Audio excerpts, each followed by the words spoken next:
you got these plate keepers. What's special about them is they don't take up much space on the plate. That one's doing its job. That's what they look like. Cut them out with this same table.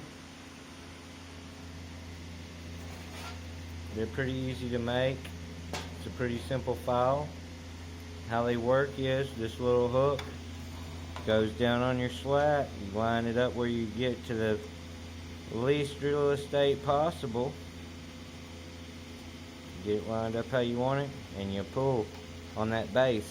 I'm pulling with my finger, and 2 fingers, 3 fingers.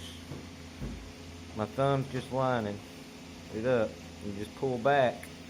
When you pull back, it loads it. It acts as a spring. It's got a little bit of that spring that's in that regular mild steel, and that shape allows it to lock itself on. And then you can unlock it just by pressing that bottom, and then it's back on, not doing nothing. But we're going to line it back up here again.